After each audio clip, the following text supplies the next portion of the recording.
দর্শক, এই মুহূর্তে যারা মোহনার সাথে যুক্ত হবেন তাদেরকে স্বাগত, এবং আগে থেকে যারা আছেন আলোচনা তাদেরকে স্বাগত জানাচ্ছি।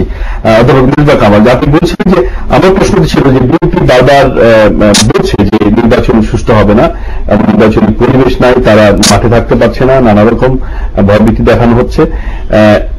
এর মধ্যে দিয়ে আসলে এক ধরনের জনগণকে বিভ্রান্ত করা হচ্ছে কিনা, বা প্রকৃতার্থে নির্বাচনী সংস্কৃতি গণতন্ত্রের জন্য এটি এ ধরনের প্রচারণা মানে কতটা ক্ষতির কারণ হয়ে দাঁড়াতে পারে আপনি মনে করেন? আমি প্রথমত বলবো যে বিএনপি যে এই পৌরসভা নির্বাচনে এসছে সেটাকে আমি স্বাগত জানাই, সেটাকে সাধুবাদ জানাই, এবং আমি মনে করি যে বিএনপি যে ভুল রাজনীতি, শুধু না একটা অপরাধের রাজনীতির সাথে নিজেকে সংযুক্ত করেছিল এবং তাতে নেতৃত্ব দিচ্ছিল, সেই জায়গাটা থেকে যে তারা সরে আসতে পেরেছে এবং তারা যে গণতান্ত্রিক ধারায় ফেরার ব্যাপারে সচেষ্ট হয়েছে, সেই জন্য তাদেরকে সাধুবাদ দেওয়া উচিত। এবং এই তারা যে মানে জনগণ থেকে সন্ত্রাসী কর্মকাণ্ডের মাধ্যমে যেভাবে চরমভাবে বিচ্ছিন্ন হয়ে গেছিল, সেই জায়গাটার থেকে তারা এখন জনগণের কাছে আসার একটা সুযোগ এই নির্বাচনে অংশগ্রহণের মধ্যে দিয়ে পেয়েছে, সেটাই তারা কাজে লাগানোর চেষ্টা করছে। তো সেটা আমি মনে করি যে এর মাধ্যমে তারা যদি মানে কটা আসনে জিতবে জানি না, সেটা যে কটা আসনে জিতুক বা না জিতুক, তারা যে নির্বাচনে অংশগ্রহণ করছে এবং এর মাধ্যমে জনগণের কাছে যেতে পারছে, সেটাই তাদের জন্য একটা অর্জন। এবং এখানে আমি মনে করি যে তারা আপনার এটা কিছুটা এক ধরনের প্রিয়ামশন থেকে তারা এটা করছে। তারা আসলে ব্যাপারটা এরকম এটা করছে তা না, এটা তারা নির্বাচনী কৌশলের অংশ হিসাবে, একটা রাজনৈতিক কৌশলের অংশ হিসাবে করছে। তবে আমি মনে করি যে এখন ধরুন গত একদিন দুদিনে কিন্তু আমরা একাধিক মানে হত্যা চেষ্টার ঘটনা দেখেছি। কাজে সেদিক থেকে আমি মনে করি যে নির্বাচন কমিশনেরও কিন্তু সতর্ক হওয়া দরকার এবং নির্বাচন কমিশনের আরো অ্যাসার্টিভ হওয়া দরকার, সেটা আমি মনে করি। তবে আপনার বিএনপি মানে যেভাবে বিষয়টাকে বলছে সেভাবে কিছু নয়। আর আরেকটা প্রশ্ন এর আগে জনাব লুৎফর রহমান সাহেব করেছিলেন যে এর আগে যেহেতু স্থানীয় সরকার পরিষদ নির্বাচনগুলোতে বিএনপি জয়লাভ করেছিল, সুতরাং এবারও তৃণমূলের তার সমর্থন থেকে সে জয়লাভ করবে, তো তিনি এটা বলেছেন। তো আসলে আমি মনে করি যে দুটি পরিস্থিতির মধ্যে কিন্তু পার্থক্য আছে। কারণ 2013 সালের সারা বছরব্যাপী সহিংসতার পূর্ববর্তী যে স্তরটা ছিল, সেই স্তর সেটা কিন্তু বিএনপি ধরে রাখতে পারেনি। তারা জামাতের সাথে সংসার পেতে এবং তারা জামাতের সাথে মিলে যে সহিংসতা করেছে সেটা কিন্তু দেশের মানুষ গ্রহণ করেনি, গ্রহণ করার কোনো কারণ নেই। ফলে আপনার যেটা হচ্ছে যে এক ফলাফল বিএনপি এবার প্রত্যাশা করতে পারে বলে আমি মনে করি না। ধন্যবাদ ডক্টর আহসান বন্ধু। আসলে গণতন্ত্রের জন্য আমরা একটি পরিবেশ প্রত্যাশা করি, যে সহনশীল আচরণ, রাজনৈতিক দলগুলোর মধ্যে একটি সম্পর্ক এবং গণতন্ত্রের যে মূলভিত্তি, যে মূলনীতিগুলোর প্রতি সবার শ্রদ্ধাশীল। আমরা বিভিন্ন রকম নির্বাচনগুলো কেন্দ্র করে আচরণবিধি লঙ্ঘনের কথা বলছি, নানা রকম পাল্টি বক্তব্য দেখছি, শুনছি। আপনি কি মনে করেন যে এই যে পৌরসভা নির্বাচন হচ্ছে, নির্বাচনকে কেন্দ্র করে আমাদের যে এই সংকটটি আরো বেশি বাড়বে, নাকি সংকট একটা সমাধানের পথ, সুন্দর পথ আমরা বের করতে পারি? যে অংশগ্রহণ গণতন্ত্রের কথা বলি, বা এই গণতন্ত্রে দলের অংশগ্রহণের কথা বলি, এটি কেবলমাত্র সরকারের দায়, নাকি বিরোধী দল অপরাধ রাজনৈতিক দলগুলোর একটি দায় আছে একটি পরিবেশ তৈরি করার ক্ষেত্রে? না, আমি ডক্টর কামাল সাহেবের সাথে একমত যে বিএনপি এখানে আসাতে এটা একটা অংশগ্রহণমূলক একটা ইলেকশন হতে যাচ্ছে, যেখানে এখন দায়িত্বটা হচ্ছে ইলেকশন কমিশনের উপর যে এটা সুষ্ঠুভাবে করা, এবং সেই ব্যাপারে যদি সরকার থেকে এবং সরকারের বিভিন্ন ইনস্টিটিউশন, যেটা হতে পারে আর্মি, বিজেপি বা যে আর্মি যেটা লাগুক না কেন, যেভাবে লাগুক না কেন, সেটা তারা প্রয়োজন বলছে সেটাকে যেন ব্যবহার করে একটা সুষ্ঠু নির্বাচন জনগণকে উপহার দেয়, সেই দায়িত্ব ইলেকশন কমিশনের উপর। ইলেকশন কমিশন সেই ক্ষমতা বা পারবেন কিনা, জনগণের কিন্তু কাজটা একটু কম আছে, এটা অস্বীকার করার উপায় নেই। কিন্তু তারা কিন্তু চাইলে এখন আবার প্রমাণ করতে পারেন যে তারা একটা ভালো ইলেকশন দিতে পারে জনগণকে, এটা একটা জিনিস। আর দুই নম্বর যেটা হচ্ছে যে আমরা লোকাল গভর্নমেন্টে পার্টিসিপেশন হচ্ছে ভালো কথা, এবং পার্টিসিপেশনের মধ্যে কিছুটা সংঘাত আমাদের মতো দেশে, ভারতে এটা সবসময় হয়ে থাকে, এটা আনইউজুয়াল কিছু নয়, এটার মাধ্যমে হবে। কিন্তু যদি ভোটটা মোটামুটি ভাবে সুষ্ঠু হয়, এবং জনগণের পারসেপশন অনুযায়ী মোটামুটি ভাবে গ্রহণযোগ্য বা প্রতিনিধিত্ব বলে মনে হয়, তাহলে কিন্তু আমি বলবো যে ভিক্টরি সাইন দিতে পারবে ইলেকশন কমিশন। কিন্তু সেটা আমরা বুঝতে পারবো ইলেকশনের দিন বা তার পরের দিন এটা বোঝা যাবে জিনিসটা, যখন সব তথ্যগুলো সংবাদ মাধ্যমে আমরা যেটুকু জানতে পারবো সেভাবে জনগণ তো সরলভাবে তার মনস্থির করে।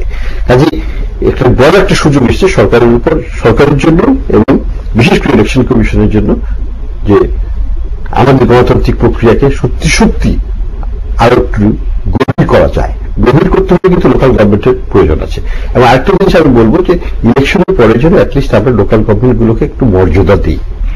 কারণ বাংলাদেশের সমস্যা হচ্ছে একটা ইলেকশন করলাম, তারপরে কি, এই যে আমি উপজেলা করেছি, তারপরে এমপি সাহেবদের বসিয়ে দিয়েছি অ্যাডভাইজার হিসেবে, এই এমপি সাহেবের কথা ছাড়া উপজেলা কোনো কার্যক্রম হবে না। এতে তো তাদের উপজেলা ইলেকশন করার কোনো মানে হয় না। তাহলে তো বলতে চেয়ারম্যান চেয়ে আমরা একটা প্রতিনিধি পরিষদ করে দিতে পারতাম। আমরা একটা ইলেকশন করলাম, সবকিছু করলাম, কিন্তু ইলেকটেড প্রতিনিধিদের কোনো ক্ষমতা সেভাবে অধীনস্থ করলাম না। কাজে আমাদেরকে আরেকটু ভাবা দরকার যে গণতন্ত্রকে কিভাবে আমরা আরো একটু ডিপেন্ড গভীরতর করতে পারি, লোকাল পর্যায়ে আরো বেশি নিয়ে যেতে পারি। এই সেন্ট্রালে বসে আমরা সব কলকাঠি নাড়বো, এটা কিন্তু গণতন্ত্র শুধু না, ডেভেলপমেন্টের জন্য কোনোভাবেই ভালো হতে পারে না। সামগ্রিক দেশের উন্নয়নের জন্য আমাদেরকে লোকাল গভর্নমেন্টকে, স্থানীয় সরকারকে ব্যবহার করতে হবে। তারাই জানে তাদের স্থানীয় সমস্যাগুলো। ঢাকায় বসে এই 16 কোটি লোকের স্থানীয় সমস্যার সমাধান পরিকল্পনা কমিশন বা অর্থ মন্ত্রণালয় দিতে পারবে বা শিক্ষা মন্ত্রণালয় দিতে পারবে, এটা যদি কেউ ভেবে থাকে আমি বলবো সে নির্বুদ্ধিতার যুগে বসবাস করছে। আমি ওনার সাথে যুক্ত করতে চাই যে আসলে আমাদের স্থানীয় সরকারগুলোকে আরো শক্তিশালী করা দরকার, এবং তারা যেন নিজেদেরকে নিজেরা যেন তারা আরো অর্থনৈতিকভাবে ক্ষমতাশালী হতে পারে, এবং যেন কেন্দ্রীয় সরকারের উপর আর্থিক নির্ভরতা তাদের কমে, এবং তারা যেন আপনার সিদ্ধান্ত নিজেরা নিতে পারে, সেই ব্যাপারে তাদেরকে আরো শক্তিশালী করার ব্যাপারে আপনার আইনগতভাবেই কিন্তু আইন প্রণয়ন করা দরকার এবং বিধিবিধান তৈরি করা দরকার। এক, আর আমি মনে করি যে পৌরসভাগুলো শুধু নয়, আপনার আমাদের উপজেলা পরিষদগুলো যেটা উনি বললেন সেটাকে নিজের পায়ে দাঁড়ানো, সেটা ব্যবস্থা করা দরকার। বিশেষত ভাইস চেয়ারম্যান, আরো বিশেষত মহিলা ভাইস চেয়ারম্যান সহ মহিলা মেম্বার যারা আছেন তাদেরকে যেন সুনির্দিষ্টভাবে তাদের দায়িত্ব যেন দেওয়া হয়, ক্ষমতায়ন হওয়া হয়, এবং সেটা যেন সেই দায়িত্বগুলো তারা দিলে তারা পালন করতে পারবেন, কিন্তু তাদেরকে তো দেওয়া হচ্ছে না, সে বিষয়গুলো নিশ্চিত করা দরকার। আর আমাদের আরেকটা কাঠামো কিন্তু সেই ব্রিটিশ আমল থেকে আমরা এটাকে ফেলে রেখে দিয়েছি, সেটা হচ্ছে জেলা পরিষদ। আমি মনে করি যে এই জেলা পরিষদগুলোকে কিন্তু আপনার এই একটা জেলার অধীনে যতগুলো উপজেলা থাকে তার একটা এপেক্স বডি, কিন্তু একটা নির্বাচিত এপেক্স বডি হিসেবে আপনার এটাকে ক্ষমতায়ন করা উচিত। এবং আমাদের সামনে কিন্তু এক্সাম্পল আছে, আমাদের এখানে 3 পার্বত্য জেলায় রাঙামাটি, খাগড়াছড়ি, বান্দরবনে যে জেলা পরিষদ গড়ে উঠেছে, যাদের হাতে অনেকগুলো ক্ষমতা কেন্দ্র থেকে ট্রান্সফার্ড হয়েছে। আমি মনে করি যে সমস্ত জেলা পরিষদগুলোকে সেই কাঠামোর আদলে আপনার স্ট্রেংথেন করা দরকার। এবং আপনার আসলে আমাদের এখানে সংবিধানের মধ্যে একটা সীমাবদ্ধতা আছে। সংবিধানে বলা হয়েছে এটা হচ্ছে একটা এককেন্দ্রিক ব্যবস্থা, এটাকে আসলে এই কথাটাকে তুলে দেওয়া উচিত এবং আমাদের বিকেন্দ্রীকরণকে আপনার পরিবর্ধিত করা উচিত। এবং তা না হলে আমরা উন্নয়নের পথে। আমরা গণতন্ত্র এবং উন্নয়ন দুটি পাশাপাশি এই শব্দগুলো শুনি, কিন্তু একটি বিতর্ক সামনে এসেছে যে ইদানিং কয়েক বছর থেকে বিভিন্ন দেশের উন্নয়ন বা গণতন্ত্রের পরিবেশ পর্যালোচনা করে যে গণতন্ত্র আগে নাকি উন্নয়ন আগে। আপনি কি মনে করেন? আপনি একজন অর্থনীতিবিদ হিসেবে ভাত না থাকলে ভোটের আসলে গুরুত্ব থাকে না বা ভোটের মর্যাদা প্রতিষ্ঠিত হয় না। কোন সমাজ, দুটো সমাজ ব্যবস্থা একরকম না। দুটো দেশের বিভিন্ন জনগোষ্ঠী, তাদের কোনো মতে কম্পেয়ার করা যায় না। এখন চীন একভাবে এগোচ্ছে, তাদের স্ট্র্যাটেজি হচ্ছে development first, democracy later. Korea একভাবে এগিয়েছে, সেখানে autocracy first, military autocracy first, then development, autocracy development and then গণতন্ত্র। এবং কোরিয়াতে কিন্তু এখন পারফেক্ট গণতন্ত্র আছে, একেবারে অলমোস্ট পারফেক্ট গণতন্ত্র চলে আসছে। চায়না তো এখন অনেক দূরে আছে সেটা থেকে, তারা এখন ওই প্রক্রিয়াতে আছে। আবার অন্য দেশে যদি আমরা পশ্চিমা দেশগুলোতে দেখি, সেখানে আমাদের দেশের মতো এটা বিভিন্নভাবে টানাপোড়েনের মাঝ দিয়ে তারা এগিয়ে গিয়ে একটা পারফেক্ট গণতন্ত্রে চলে গেছে। কিন্তু একটা জিনিস সত্যি কথা, যে দেশ উন্নত সে দেশে কিন্তু জনগণকে তাদের অধিকারটা দিতে হয়, এবং সেখানে কিন্তু গণতন্ত্রের ক্ষেত্রে খুব বেশি লুকোচুরি করার স্কোপটা থাকে না, কারণ জনগণ সেটাকে পারমিট করবে না। একটা উন্নত দেশ কিন্তু উন্নত হয় না। উন্নত দেশের উন্নয়নের আমাদের দেশের কোনটি গুরুত্ব দেওয়া উচিত বলে মনে করেন, নাকি দুটি সমানভাবে? আমি কোনটা বলবো না, আমরা আমাদের মতো ইনভলভ করবো সময়ের সাথে, যুগের সাথে, আমাদের পরিস্থিতির সাথে। কিন্তু আমি যেটা বলবো সেটা হচ্ছে যে কতগুলো জিনিস খুব গুরুত্বপূর্ণ, সেটা হচ্ছে ইনস্টিটিউশনাল ডেভেলপমেন্ট। ইনস্টিটিউশনগুলো যদি দেশে সঠিক হয় তাহলে কিন্তু গণতন্ত্রের প্রক্রিয়াটা তাড়াতাড়ি হবে।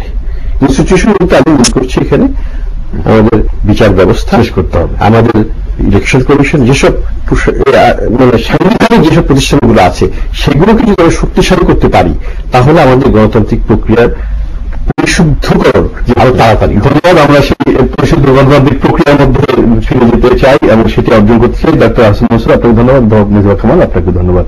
দর্শক, আপনাদের ধন্যবাদ জানিয়ে শেষ করতে হচ্ছে। আগামীকাল অন্য বিষয় নিয়ে দেখা হবে। সকলে ভালো থাকুন আর মোহনার সাথে থাকুন। শুভরাত্রি।